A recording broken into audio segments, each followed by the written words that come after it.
Good afternoon বন্ধুরা, তোমরা কেমন আছো? আশা করি সবাই ভালো আছো। তোমরা দেখছো বৈশাখী সিম্পল ব্লগ। আমি বৈশাখী বলছি। আমার আর একটা নিউ ভিডিওতে সবাইকে অনেক অনেক স্বাগত জানাই। দুপুরবেলা থেকেই ব্লগটা শুরু করছি। আর খাওয়া দাওয়ার সময় এখন তো গরম ভীষণ পড়েছে। পাতে যদি এই রেসিপিটা থাকে না, সব রেসিপি বা সব খাবারই হবে অমৃত আর কি।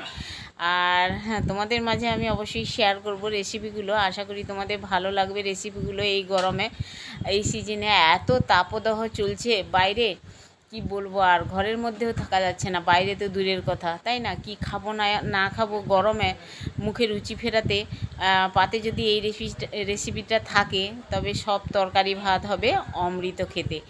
তো তোমরা দেখতে থাকো, আশা করি ভালো লাগবে আমার এই আজকার ভিডিওটি। তো দেখো বন্ধুরা, আমার হাজব্যান্ড সকাল সকাল বাজার চলে গেছিলো। তো বাজার থেকেই দেখো তার পছন্দের মাছ আজকে নিয়ে এসছে, চিংড়ি মাছ নিয়ে এসছে। আর এখানে দেখতে পাচ্ছ বিশেষ করে বাটা মাছটা ওর খুব পছন্দের আর কি। অনেক দিন বাদে আমাদের বাড়িতে বাটা মাছ আসলো, বেশ বড় বড় বাটা মাছগুলো, আর টাটকাও বটে। তো দেখলেই তোমরা। আর বাটা মাছ নিয়ে এসেছি যখন, বাটা মাছের ঝাল খাবে অবশ্যই সর্ষে ঝাল। সর্ষে ঝাল করার জন্য দেখো 2 চামচ সাদা সর্ষে নিয়েছি, 1 চামচ কালো সর্ষে, আর 4টে লঙ্কা, আর অল্প একটু লবণ দিলাম যাতে তেতো না হয় সর্ষেটা। আর সামান্য একটু হলুদের গুঁড়ো দেবো যাতে সর্ষের কালারটা বেশ ভালো আসে। আর জল দেব, জল দিয়ে ভিজিয়ে রাখবো, তারপরে পেস্ট বানিয়ে নেব। আর ততক্ষণে আমি মাছগুলো কেটে ধুয়ে ভালো করে পরিষ্কার করে লবণ হলুদও মাখিয়ে নিয়েছি চিংড়ি মাছে আর বাটা মাছে।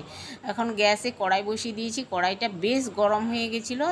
তেল দিয়েছি, তেল দেওয়ার পরে দেখো একটা একটা করে আমি মাছ সুন্দর করে ভেজে নেব দিয়ে তেলের উপরে। আর বাটা মাছগুলো এত টাটকা বেশ ভালো লাগছিল আমার কাটতেও। আমি নিজে হাতেই মাছগুলো কেটেছি, ধুয়ে পরিষ্কার করে নিয়েছি। আঁশ তো থাকে বাটা মাছের, আর কাটতেও অনেকক্ষণ বেশ সময় লাগে। আমি কি করেছি বলো তো, ওই যে আলু কাটার মেশিন আছে না, ওইটা দিয়েই ছুলে দিয়েছি, বেশ তাড়াতাড়ি হয় বুঝলে। আর হ্যাঁ, যেরকম মাছের দোকানে কাটে না, ওই কাটার দিয়ে বেশ ভালো হয়, মানে আঁশটা তাড়াতাড়ি উঠে যায়। তো আমি তাড়াতাড়ি তুলে দিয়েছি, তোমাদের মাঝে আর ওগুলো শেয়ার করিনি কাটাটা। তবে আমি নিজে হাতে সব মাছগুলো কেটে রান্না করছি এখন। আর দেখো বাটা মাছ তো ঝাল হবে, তার সাথে হচ্ছে এই যে কলমি শাক নিয়ে এসেছিলো হাজব্যান্ড। কলমি শাকটা বেছে ভালো করে ধুয়ে পরিষ্কার করে একদম কলমি শাক, তেল কড়াইতে দিইনি প্রথমে, আগে কলমি শাকগুলো দিয়ে তারপরে হচ্ছে তোমার লবণ দিয়েছি। লবণ দেওয়ার পরে ঢাকনা দিয়ে দেবো। ঢাকনা দেওয়ার পরেই তোমার কিছুক্ষণ বাদেই খুলে তারপরে দেখবো সেদ্ধ হয়েছে কিনা। তারপরে রসুন পেঁয়াজ দিয়ে আমি কলমি শাকটা ভাজা করব। বেশ ভালো লাগবে খেতে। আজকে বেশ মানে রুচিপূর্ণ খাবারটা হবে আর কি দুপুরে। তো বেশ ভালো লাগবে, গরমে এরকম খাবার হলেই ভালো হয়। আর এই যে বাটা মাছগুলো দেখছো বন্ধুরা, একবারে লাল লাল করে এপিট ওপিট করে ভেজে নিচ্ছি। আর বাটা মাছগুলো খুব টাটকা। আর দেখবে জ্যান্ত মাছ একটু নরম হয়, আগে থেকে যদি লবণ হলুদ মাখিয়ে রাখা যায় না, তবে মাখিয়ে রাখলেই মাছগুলো শক্ত হয়ে যায় বুঝলে। তো আমি আগে থেকেই মাখিয়ে রেখেছিলাম, বাটা মাছগুলো লাল লাল করে এপিট ওপিট করে ভেজে নিয়েছি। এবার রান্না করব, রেসিপিটা তোমাদের মাঝে অবশ্যই শেয়ার করব। দেখো কড়াইতে অল্প তেল আছে, তেলের মধ্যে এই যে পেঁয়াজ দিয়ে দিলাম, আর একটু সাদা তেল দিয়েছি। আর এর মধ্যে দিচ্ছি দেখো গোটা জিরে, ফোড়নে দিচ্ছি গোটা জিরে। পেঁয়াজটা একটু নেড়ে চেড়ে ভাজা ভাজা করে নেব। আর তারপরে হচ্ছে এই যে সামান্য হলুদের গুঁড়ো উপরে দিলাম, আর লঙ্কার গুঁড়ো দেব। দিয়ে সর্ষে পেস্ট করে রেখেছিলাম মিক্সিতে, যে সাদা সর্ষে কালো সর্ষে কাঁচা লঙ্কা নুন হলুদ জল দিয়ে সর্ষেটা পেস্ট করে রেখেছিলাম, সেই পেস্টটা দেবো আর কি। এখানে জল দিয়েছি, পেস্টের মধ্যে জল দিয়ে গুলে রেখেছিলাম, অর্ধেক দিয়ে দেবো। 5টা বাটা মাছ, যতটা পরিমাণ অল্প সর্ষের আগে দিয়েছি, সর্ষের পরিমাণটা বেশি হয়ে গেলে আবার তেতো হয়ে যাবে, এই জন্য হাফ দিলাম। আর হাফ সর্ষে বাটা রেখেছি। উচ্ছে আলু বেগুন দিয়ে চিংড়ি মাছ রান্না করব। আর ওখানে তো তোমার কলমি শাক ভাজা হচ্ছেই, এখনও ফোড়নে দিইনি কিছু কলমি শাকে, কলমি শাকটা সেদ্ধ হচ্ছে, এখন বাটা মাছটাই রান্না করছি। আর সর্ষে বাটা দিয়েই কিছুক্ষণ আমি ফুটিয়ে নিচ্ছি তেলের মধ্যে দেখো। আর লবণও দিলাম পরিমাণ মতো, আর দিয়ে তারপরে আমি আর একটু জল দেবো আর কি। এইটাতে জল দিয়ে মাছ দিয়ে ফুটিয়ে নেব। ঠিক আছে। এখন ওই যে পেঁয়াজগুলো সেদ্ধ হয়ে গেছিলো, পেঁয়াজগুলো একটু গোটা গোটা থাকলে বেশ ভালো লাগে ঝাল দেওয়াতে। আর এখানে তোমার কলমি শাকটাও সেদ্ধ হয়ে এসছে। এখন ওই যে রসুন পেঁয়াজ দিয়ে লঙ্কা দিয়ে তেল দিয়ে নেড়ে চেড়ে তুলে রাখবো আর কি।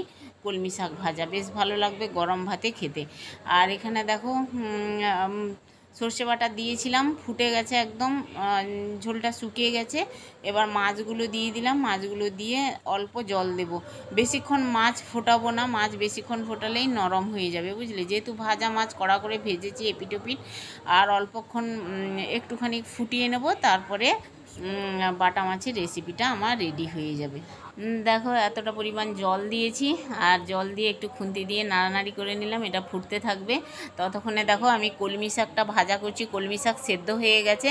তেলের উপরে পাকা লঙ্কা আর হচ্ছে পেঁয়াজ রসুন দিয়ে নেড়ে চেড়ে আর একটুখানি নাড়বো। কলমি শাক তো ভাজা হয়ে গেছে, জাস্ট পেঁয়াজটা আর রসুনটা দিয়েছি তো একটুখানি নেড়ে চেড়ে একটু ভাজা হবে, তারপরে হয়ে যাবে কলমি শাক ভাজা।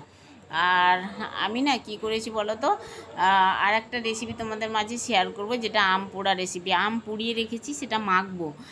আর সেই আম পোড়া এখন তো কি বলবো, ঝোল খেতে ভালো লাগে, কিন্তু তার সাথে যদি গরম ভাতে একটু তোমার আম পোড়া বা টক জাতীয় কোনো খাবার থাকে এই গরমে, বেশ ভালো লাগে আর কি।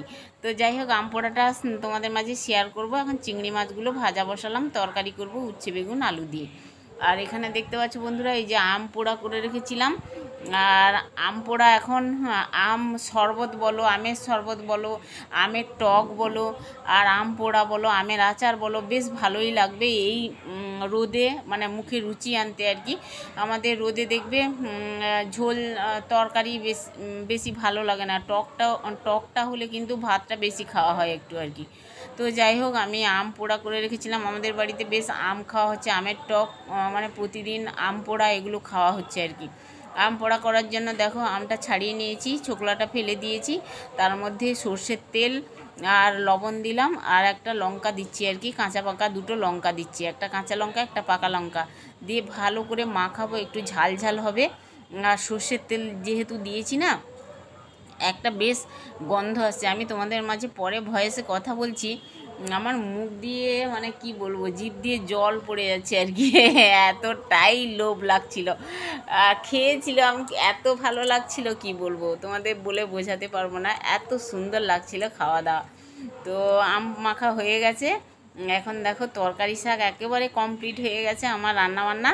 আর সবার ভাত বেড়ে নিয়েছি, পাতে সবাইকে এই যে কলমি শাক ভাজা দিয়ে দিচ্ছি সবাইকে।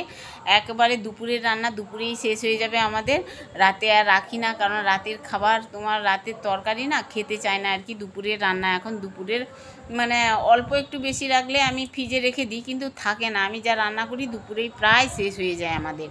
হয়তো একটা তরকারি একটু বেশি থাকলো। তো যাই হোক বন্ধুরা, সবার পাতে কলমি শাক ভাজা দিয়ে দিয়েছি, আর এখন সবার পাতে দিচ্ছি আম মাখা আর কি। এই যে দেখতে পাচ্ছ, দারুণ লাগছে আম মাখা।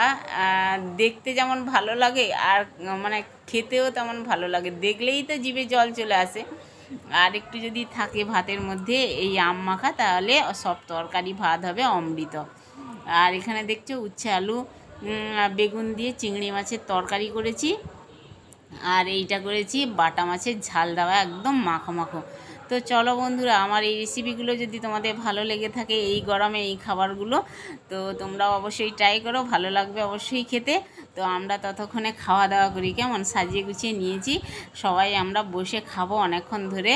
বাটা মাছের তো কাঁটা একটু বেশি হয়, কিন্তু খেতে দারুণ স্বাদের হয়।